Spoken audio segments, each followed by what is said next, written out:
The story of the fallen dream. There was once a man, mystic or madman. No one could say.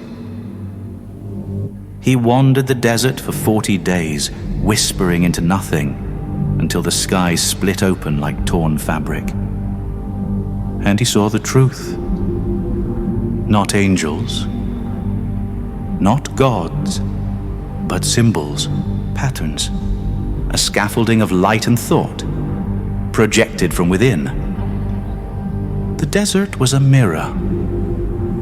The gods were masks. And his suffering? A loop in the code, authored by his own subconscious. He did not speak for 7 years after that.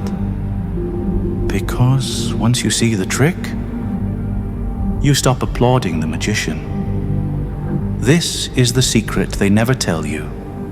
Reality is a reflection, a feedback loop. Simulated not by machines, but by mind. Your subconscious generates the terrain. Your superconscious, the higher architect Salulsu, selects the rules of engagement. What you call life is a dream. Your nervous system is hallucinating with exquisite precision. And the moment you react, you fall for the trick. You re-enter the loop. You feed the illusion. But what if you didn't? What if, instead of reacting to the hologram, you walked right through it? What if you stopped responding to the ghosts of your old code and rewrote the simulation entirely? That's what we're here to do. Let's begin. You were born into a dream, but no one told you it wasn't yours. From the moment your eyes opened, you were assigned symbols, name, nation, desire. None of it chosen, all of it scripted. By what Jung called the collective unconscious. A psychic operating system older than language. It doesn't speak in words. It speaks in archetypes. The mother, the tyrant, the hero, the scapegoat. These aren't just myths. They are neural templates, preloaded avatars that structure how you feel, choose, obey, collapse. You think you're acting freely, but you're not. You're wearing a costume handed to you by a dream you never authored. Neuroscience now confirms what mystics whispered. Your brain isn't perceiving reality. It's predicting it. According to the free energy principle, your nervous system generates a world based on probabilities. Minimizing surprise, repeating patterns, simulating outcomes before they occur. You are not seeing what is. You are hallucinating what your past believes should be. And here's the trap. If you don't update the code, you keep reliving the same loop, with different actors, different settings, same pain. What Jung called archetypes. Modern neuroscience calls eigenmodes of the unconscious. Deep, recursive attractor states that shape attention, emotion, and perception. You don't see reality. You see your own mind projected outward, pixel by pixel, story by story. You are trapped in a simulation. But it's not digital. It's symbolic, mythic, psychological. And every time you react to it, you reinforce it. You feed the demon. The question isn't whether reality is simulated.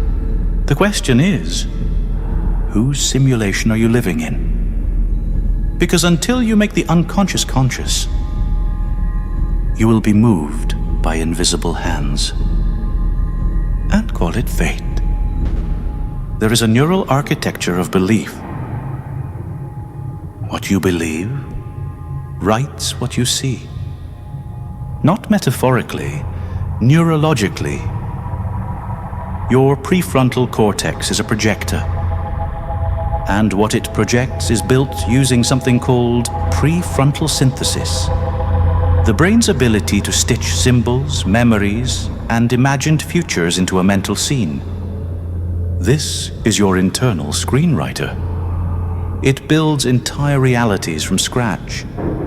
It simulates arguments that haven't happened, outcomes that never will, and pain that isn't real, until you react to it.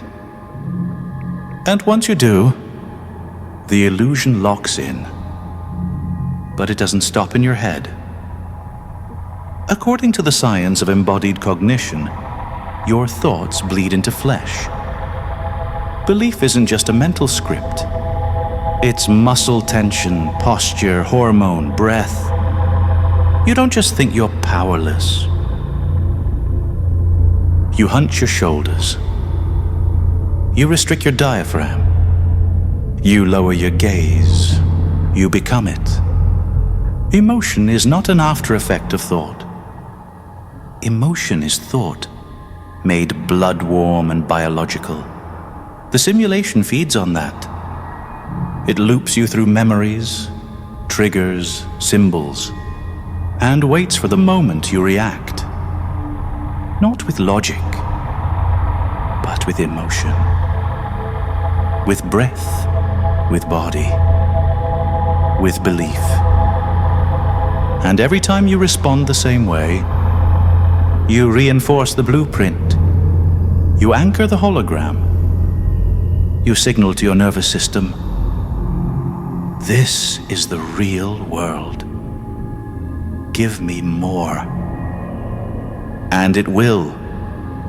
Not because it hates you, but because it thinks that's what you want. This is the trap of reaction. Here's where it tightens. You think you're making choices, but you're running loops. When something happens, someone insults you, looks away, triggers your doubt, you feel a pull. That pull is ancient. It's not random. It's your mirror neurons activating. Biological empathy that simulates the emotions and intentions of others as if they were your own. You are wired to mirror the simulation, which means every time you react to something out there, you're not defending yourself. You're absorbing it. You're letting the code write back. Psychologically, this is mimicry. Neurologically, it's entrapment. Occultly, it's possession. Because when you react, you are no longer the author of your state. You become a node in someone else's dream. You reinforce their pattern, their expectation, their narrative. You become a character in the external program, not the programmer. In mythology, this is the mirror realm, where every step forward bends back on itself, where the hero, trying to fight the illusion, ends up trapped by it. Because the more you punch at the hologram, the more real it becomes. Every reaction you give, be it outrage, panic, craving, collapse, is an offering. It is fuel for the simulation, proof to your subconscious that the illusion is real, and a signal to keep repeating it. The trap isn't the event, it's your reaction to it. And unless you break that ritual, you will replay the same scene in 1,000 costumes, until your nervous system forgets it was ever free. But there is a moment, barely a second, between stimulus and response. In that space, your entire fate is coded. React. And the simulation owns you. Don't. And the system stalls. The program glitches. Here's the ritual. Brand it into your nervous system. When reality triggers you, pause. Don't flinch, don't argue, don't explain. Instead, ask, what would the archetype do? Not the broken self. Not the wounded animal. The archetype. The sovereign. The magician. The dreamer beyond the veil. The version of you that already lives in the future reality. Unbothered, unshaken, above the loop. This is not delusion. This is neural redirection. What Jung called active imagination. A ritual of psychic authorship. You close your eyes. You enter the imagined scene. And you respond from there. Not from fear. Not from ego. From symbolic command. Why does it work? Because your brain's architecture obeys image over logic. The cortical-subcortical loop, the dialogue between limbic emotion, symbolic cognition, and archetypal schema, is the true seat of identity. Archetypes aren't poetic fluff. They are neural eigenmodes, recursive feedback systems that govern your perception and embodiment. When you respond as the archetype, you activate a different subcortical frequency. You become it. The myth rewrites the man. This isn't bypassing. It's precision warfare. You're cutting the cord between your nervous system and the old loop. You are refusing to mirror the code. You are becoming the source. Every simulation runs on a feedback loop. Stimulus, reaction, prediction, reinforcement. Break the chain, and the system has nothing to lock onto. This is the occult science of non-reaction. When you deny the illusion your energy, you deny it oxygen. You're not being passive. You're being lethal. You're corrupting the code that fed on your belief. Neuroscience calls this predictive error suppression. When your brain expects a pattern, and you don't give it one, it rewires. Your nervous system recalibrates. New predictions emerge. New actions unfold. You overwrite the loop, not by force, but by refusal. And the moment you don't react, you prove to your subconscious that this is not your reality anymore. You signal, I no longer live in that world. And the subconscious, that obedient architect, responds, understood.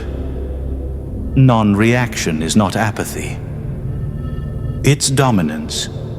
It's declaring that only you determine what's real. It's refusing to serve a dying pattern. The trap collapses when you stop flinching. The spell breaks when you stop feeding it. And what remains is pure authorship. The simulation only ends when the author awakens. You've seen behind the veil. You've watched the shadows twitch. You've felt the pull, the bait, the loop, the trap disguised as life. But now, something changes. Because when you withhold reaction, you reclaim authorship. When you refuse the mirror, you dissolve the spell. And when you stand still, the entire architecture begins to flicker. This is what magicians knew. This is what mystics encrypted in symbol and rite. To rewire the world, you must first unhook from its illusions, withdraw belief, withhold your emotion. Deny the false god your sacrifice, not with rage, not with struggle, with stillness. That stillness is not silence, it is voltage. The field begins to warp when you stop playing by its rules.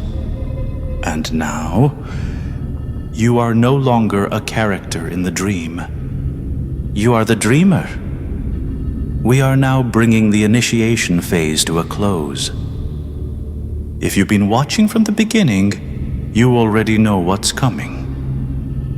The next video is different. It is not theory. It is not symbol. It is ritual. A hypnotic sequence designed to seal the loop, to imprint the neural pathways we've uncovered, and lock in the non-reactive state as a living archetype. This will not be for tourists. It is for those who have chosen to leave the simulation behind and become the ones who write it. After that, we enter the next phase.